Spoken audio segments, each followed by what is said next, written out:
undertaker's daughter. I was driving underwater in my brand new Cadillac with the undertaker's daughter. Salut à tous et bienvenue dans ce nouveau format H2S, le hors-série scientifique. Et si j'ai une sale tronche à la caméra, c'est parce qu'il n'est pas encore 6h du mat et que je m'en vais à la fac à Paris. Le but de ce programme, c'est de vous prendre avec moi sur la route et de discuter de science de manière générale. Voilà.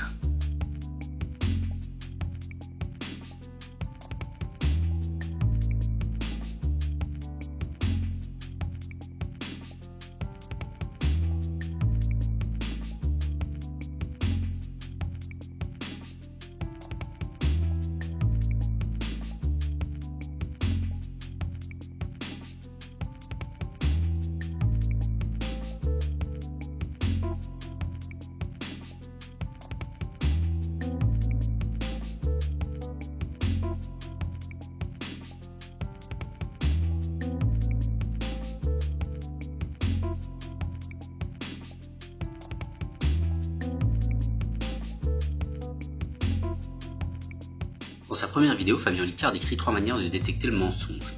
2 qui ont trait au regard et une qui a trait au récit qu'on raconte à l'envers. Alors, qu'en est-il réellement ? Numéro 1. Le regard fixe dans les yeux est signe de mensonge. Il y a plusieurs approches théoriques au mensonge. Par exemple, dans le cadre de l'approche contrôle, on va essayer de contrôler chacun de nos gestes afin de paraître crédible, mais on va également contrôler les gestes d'autrui et le langage d'autrui afin de voir s'il va gober notre mensonge. Dans ce cas-là, oui, on a tendance à regarder dans les yeux. Par contre, si on se met dans une approche émotionnelle, on va ressentir de la peur, de la culpabilité, de la honte peut-être, et du coup on va avoir tendance à ne pas regarder dans les yeux. Du coup, tout dépend du cas, et du ressenti de la personne et de sa volonté d'être impliquée de telle ou telle manière dans le mensonge. Donc peut-on dire que le regard fixe trahit le mensonge ? Non. Donc là, on suspend notre jugement. Numéro 2, le regard orienté d'un côté ou de l'autre permet de détecter le mensonge. Alors là, non. Et ça, c'est un nom qui est relativement catégorique, c'est-à-dire que c'est une assertion qui vient de la PNL, la programmation neurolinguistique, qui est traitée par certaines personnes comme une pseudo-science, et surtout, des études ont été faites sur le regard concernant le mensonge et il n'y a rien. Donc là, oubliez, ça n'existe pas. Et enfin, numéro 3, le récit à rebours permet de détecter le mensonge. Alors là, par contre, oui. C'est quelque chose qui se met en place de plus en plus dans ce qu'on appelle l'entretien cognitif. On y reviendra dans une vidéo suivante, mais c'est quelque chose qui fait en sorte que le mensonge va être plus complexe à être prononcé. Si je vous demande de me raconter votre journée d'hier et puis de me la raconter à rebours, vous allez déjà galérer. Alors maintenant, essayez de le faire sur un récit inventé. C'est vachement la guerre. Du coup, ça oui, on peut dire que scientifiquement c'est quelque chose qui est investigué. On va pas dire que ça fonctionne à 100%, parce qu'il y a de grandes chances que ça n'arrive jamais, mais on obtient des résultats tout à fait satisfaisants et surtout plus élevés que le facteur chance. Donc si on résume cette première vidéo, une information doit suspendre notre jugement, une information qui est scientifiquement avérée, et une information qui ne l'est pas du tout. I'm speaking the language of my reality. Images expressed the distinctions between my experience of moments of illegality and the slanted views of what they mean.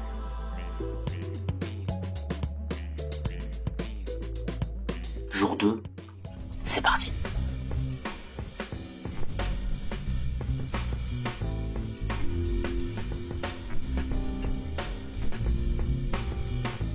Dans sa deuxième vidéo, Fabien commence par nous décrire un truc qui, selon lui, est un signe qui ne trompe pas. C'est la distance qu'on peut prendre par rapport au mensonge et aux faits qu'on raconte.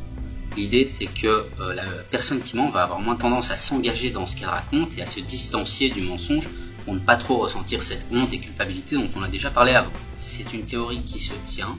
Paul Ekman l'utilise d'ailleurs quand il explique le mensonge de Bill Clinton par rapport à Monica Lewinsky. I did not have sex with that woman. Donc cette femme-là, cette femme dont il se désengage. Il y a des études qui montrent ça. C'est quelqu'un qui est mort. Il y a des études qui montrent ça, mais il y a aussi des études qui montrent le contraire.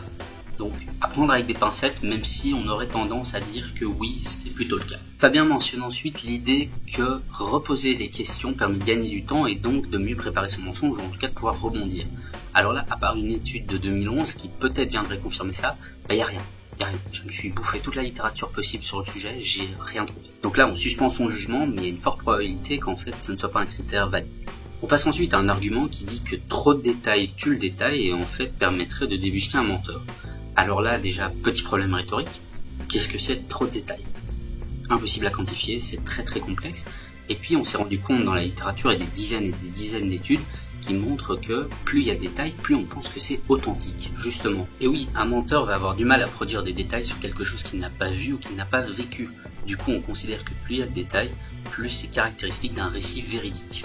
Donc là, tout nous pousse à dire que la quantité de détails, c'est plutôt quelque chose qui va montrer de l'authenticité et pas du mensonge. À la fin de sa deuxième vidéo, Fabien parle de ce dernier critère qui sont les phrases restrictives. Donc, pour être honnête ou je te jure, et dit que ce sont des signes de mensonge. Alors là, j'ai de nouveau bouffé toute la littérature possible, j'ai rien trouvé. Ça me paraît du coup très difficile à approuver. Même chose pour le principe de cohérence directe dont il parle, il n'y a aucune trace nulle part pour ça, donc c'est très complexe. Par contre, la cohérence narrative, ça c'est quelque chose qui est documenté, et en effet, quand il y a quelque chose qui vient hors contexte, ou qui sort du schéma narratif, on a de quoi se poser des questions. Mais pour le reste, je peux pas me prononcer. Donc ça, c'est tout pour la deuxième vidéo.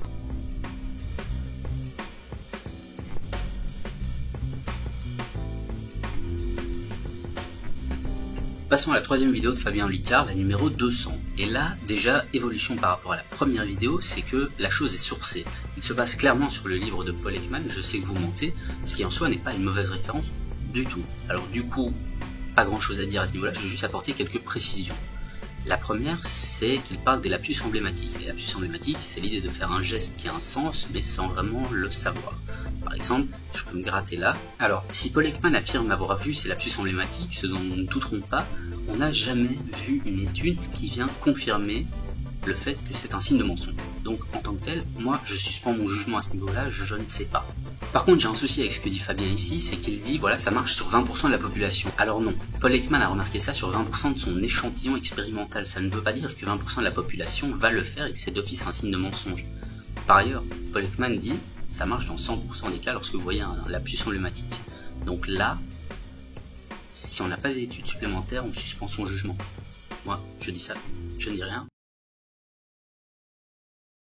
Et enfin, concernant les gestes illustrants et manipulatoires, eh bien, les études varient et donc les méta-analyses, c'est-à-dire les grosses analyses de toutes les études possibles et disponibles, montrent qu'on ne sait pas trop. C'est vraiment le flou à ce niveau-là, et donc on ne peut pas se prononcer. C'est là que ça devient difficile.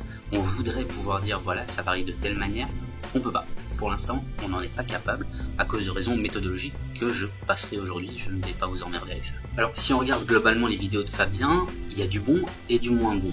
Le truc, c'est que ça manque de nuances. L'idée, c'est qu'en science, on ne peut jamais dire on est certain à 100%. Surtout dans la détection du mensonge, ça n'existe pas. On a toujours des nuances à apporter, etc. C'est super important. C'est des trucs qu'on doit noter et se dire, dans la détection du mensonge, il y a des choses qui semblent fonctionner. Il y a des choses qui ne fonctionnent pas apparemment. Mais pour l'instant, on ne peut pas encore dire, voilà, on a la méthode clé.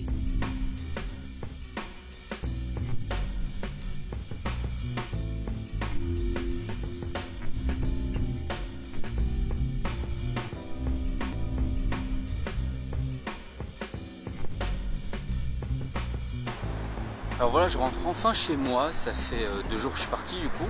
C'est en général des visites éclairs que je fais à Paris. Et voilà, moi ça m'a fait plaisir de vous prendre avec moi sur le chemin, juste pour vous montrer un petit peu où je travaille et surtout comment ça se passe. Après, si cette vidéo vous a plu, n'hésitez pas à la liker, à la partager sur les réseaux sociaux sur lesquels je vous propose d'ailleurs de me rejoindre, puisque j'ai lancé mon blog récemment et que donc ça peut vous intéresser. Enfin, n'hésitez pas à cliquer sur la petite cloche qui se trouve à côté de mon nom, histoire d'être au courant de tout ce qui se passe. Et en attendant, prenez garde au Pinocchio qui tombe. Ciao.